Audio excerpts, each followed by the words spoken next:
Olá, bem-vindos e bem-vindos a mais um episódio do podcast Diário SA. A gente recebeu aqui o último relatório de resultados do Banco do Brasil referente ao terceiro trimestre de 2025. E, vou ser sincero, a primeira olhada nos números é um susto. O lucro caiu quase pela metade. A nossa missão hoje é entender que história é essa. Isso é sinal de um problema sério ou é só, sei lá, uma febre passageira de um gigante que está trocando de pele? Exatamente. O relatório, quando a gente olha além da manchete, ele conta a história de um gigante numa encruzilhada. Por um lado, os resultados do presente, eles estão sendo pressionados. O próprio banco chama 2025 de um ano de resiliência. Mas, por outro lado, tem um investimento massivo em direções que podem definir o futuro do setor, né? A grande questão é essa. O gigante do passado está lutando para sobreviver ou está só se preparando para dominar o futuro de uma nova forma? Ótimo. Então vamos começar por esse susto. O número que salta aos olhos é o lucro líquido ajustado de 14,9 bilhões de reais nos primeiros 9 meses do ano. É uma queda, gente, de 47,2% em relação ao ano passado. Quase metade do lucro evaporou. O que aconteceu? Qual é o principal vilão dessa história? O vilão tem nome e sobrenome: custo do crédito. O relatório mostra que esse custo subiu, assim, absurdos 66,4% no acumulado do ano. É um número brutal. Uau, 66%. Peraí, vamos traduzir isso. Significa que, de forma bem simples, para cada real que o banco estava acostumado a guardar para eventuais calotes, agora ele precisa guardar R$ 1,66. A dimensão do impacto é essa. A dimensão é exatamente essa, em um aumento massivo na reserva de dinheiro para cobrir perdas. E o epicentro desse terremoto financeiro está muito bem localizado, sabe? A inadimplência no agronegócio. As operações com produtores rurais, que são uma fortaleza histórica do banco, viraram uma dor de cabeça conjuntural. Ok, então o agro, que sempre foi o motor, agora está com o freio de mão puxado e causando problemas. Mas o relatório menciona também uma mudança de regra contábil, uma tal de Resolução CMN 4966. Isso soa técnico, né? Meio chato, mas teve um impacto real, certo? Teve um impacto enorme e vale a pena entender o porquê de um jeito simples. Pensa assim, antes, para estimar calote, o banco olhava muito para o retrovisor, para o histórico de perdas. Essa nova regra do Banco Central basicamente obrigou o BB a ser mais, digamos, vidente. Uma bola de cristal contábil. Exatamente, uma bola de cristal contábil. A regra agora força o banco a olhar para o futuro, a usar cenários econômicos esperados para calcular as provisões. E como o cenário para 2025 era mais desafiador, com juros altos, incerteza no agro, essa nova bola de cristal forçou o banco a guardar muito mais dinheiro. Isso impactou o lucro antes mesmo de mais gente deixar de pagar. Junta isso com o aumento da Selic, que encarece o dinheiro que o próprio banco pega para emprestar, e a gente tem a tempestade perfeita para o lucro. Entendi. É uma combinação de problema real, a inadimplência no campo, com uma regra nova que exige mais prudência. Mas o interessante é que mesmo com essa dificuldade toda, o banco não parou de emprestar, né? A carteira de crédito total passou de 1,2 trilhão de reais. Como essa montanha de dinheiro está distribuída? E essa é a outra face da moeda. A máquina de crédito continua a todo vapor, a carteira é muito bem pulverizada, que é um ponto forte. Os dados de setembro mostram as empresas, pessoa jurídica com a maior fatia, 35,4%. Logo atrás, colado, vem o agronegócio com 31,2% e depois as pessoas físicas com 27,4%. Isso mostra que o banco não depende de um único setor, sabe?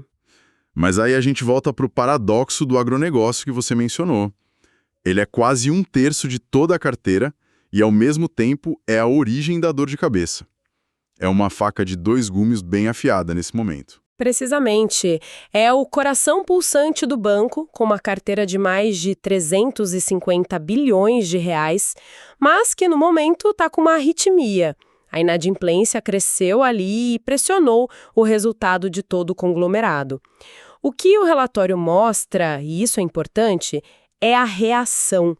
O banco não ficou parado, ele criou o programa BB Regulariza Agro. É tipo uma força-tarefa para renegociar dívidas, dar um fôlego para os produtores.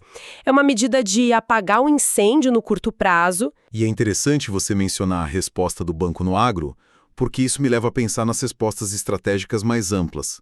O relatório não fala só de apagar incêndios. Ele fala de construir um prédio novo com uma fundação toda em tecnologia, certo? A transformação digital parece ser a grande aposta. Sem dúvida, se o agro é o desafio do presente, a tecnologia é a aposta clara para o futuro. Os números são de cair o queixo.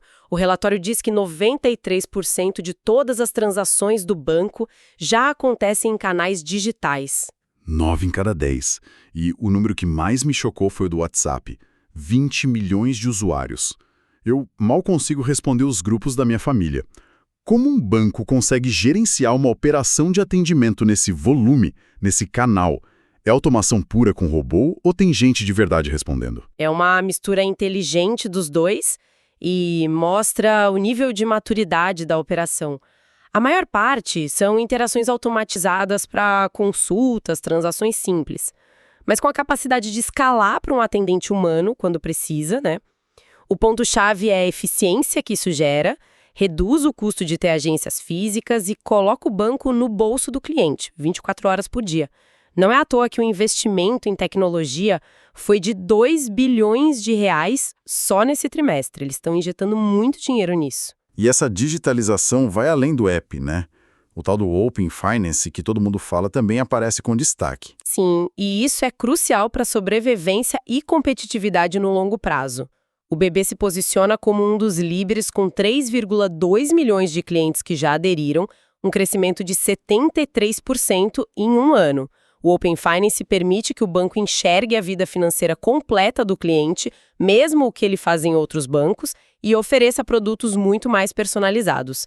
É a principal arma dos bancões para competir de igual para igual com as fintechs, que já nasceram nesse mundo integrado. Ok, pilar 1 do futuro, tecnologia.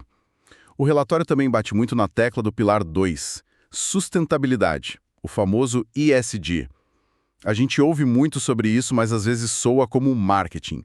No caso do BB, tem números concretos por trás do discurso. Definitivamente não é só discurso. O banco está colocando muito dinheiro onde a estratégia aponta. A carteira de negócios sustentáveis, que inclui desde financiamento para agricultura de baixo carbono até energia renovável, já soma 399 bilhões. Peraí, 399 bilhões. Isso é gigantesco. Que proporção isso representa do total? Representa quase 1/3 de toda a carteira de crédito do banco. É um volume muito relevante. E as metas futuras são ainda mais agressivas. Chegar a 500 bilhões até 2030, com focos bem definidos, como 200 bilhões só para a agricultura sustentável. Mas vamos ser um pouco céticos por um minuto. Negócio sustentável é uma categoria bem ampla. O que impede um banco de simplesmente reclassificar um crédito rural tradicional como agricultura sustentável, só para inflar esses números e agradar o mercado ESG? O relatório dá algum detalhe sobre os critérios? Essa é a pergunta de $1 milhão e o mercado está cada vez mais atento a isso para evitar o greenwashing. O que dá mais credibilidade à estratégia do BB é como ele financia isso. O relatório mostra que o banco já levantou 40 bilhões de reais no mercado através de captações verdes e sustentáveis, como emissões de bonds, parcerias com bancos de desenvolvimento internacionais. Para conseguir esse dinheiro, ele precisa se submeter a critérios e auditorias externas bem rigorosas que verificam se os recursos estão de fato indo para projetos com impacto positivo. É uma estratégia de longo prazo muito bem amarrada. Certo. Então, para quem está de olho na ação BBAS3, vamos resumir os indicadores-chave que saíram nessa fotografia do trimestre? Como fica a rentabilidade do banco com esse lucro menor? A rentabilidade medida pelo retorno sobre o patrimônio líquido, o ROI, sentiu o golpe. Ficou em 8,4% no trimestre. Para comparar, no mesmo período do ano passado, era de 21,1%. 1%. É uma queda expressiva e reflete diretamente aquele lucro mais baixo que a gente discutiu no início. E o preço da ação? O mercado está otimista ou pessimista? Pagando caro ou barato pelo banco? O indicador Preço sobre Valor Patrimonial, o PVPA, nos dá a melhor pista. Ele fechou setembro em 0,71. Isso significa que, na cotação daquela data, o mercado estava negociando a ação com um desconto de quase 30% em relação ao seu valor contábil, ao valor teórico da empresa. E aqui está o ponto crucial, né? Por que esse desconto? Exato. Esse desconto não é novo, mas se acentuou. O mercado parece estar dizendo, ok, a solidez do banco é inquestionável, mas a rentabilidade futura está em xeque por causa dessa dependência do agro e da concorrência feroz das fintechs. O mercado está precificando o risco do presente. O grande desafio para a gestão do banco é provar que essas apostas gigantescas em ESG e digital podem fechar essa lacuna de percepção e destravar valor. Falando em solidez, isso me leva ao último ponto. Apesar de todos esses desafios e do lucro menor, o banco continua seguro. Ele tem capital para aguentar o tranco. E aqui vem a parte mais fascinante do relatório. Sim, e com muita folga. Pensa no índice de Basileia como o colchão de segurança de um banco. A regra diz que para cada R$ 100 que o banco empresta, ele precisa ter um mínimo de capital próprio guardado para cobrir perdas inesperadas. O BB não só tem um mínimo, como tem um colchão bem gordo, fechando o trimestre em 14,81%, muito acima do exigido. Isso dá ao mercado e aos clientes a tranquilidade de que, mesmo num cenário de crise, o banco não quebra. Ele tem uma base de capital extremamente robusta. Excelente! Então, a fotografia do momento é essa. Um gigante com o lucro pressionado por problemas conjunturais no agro e por novas regras, o que faz o mercado negociá-lo com desconto. Mas, por baixo dessa camada, temos uma máquina de crédito que não para, uma base de capital sólida como uma rocha e duas apostas bilionárias para o futuro: digitalização e sustentabilidade. É a imagem perfeita. Um pé gerenciando com cuidado os desafios do presente e o outro pé firmemente plantado na construção do futuro. Diante de tudo isso, ficam algumas perguntas no ar para a gente acompanhar nos próximos resultados. Como aquele programa BB Regulariza Agro vai de fato impactar os índices de inadimplência? A forte digitalização e o eventual corte de custos vão ser suficientes para compensar a pressão na margem financeira com juros ainda altos? E, a mais importante talvez, essa grande aposta em sustentabilidade vai começar a se traduzir em resultados financeiros mais robustos no curto e médio prazo ou ainda uma tese de longuíssima maturação? São exatamente os pontos que vão definir se o gigante vai continuar resiliente ou se vai voltar a rugir com força total no próximo ciclo. Gostou da nossa análise? Para não perder os próximos episódios e continuar bem informado, clique em seguir no seu tocador de podcasts preferido. Episódio criado por Clayton, o criador do Diário SA. Até a próxima!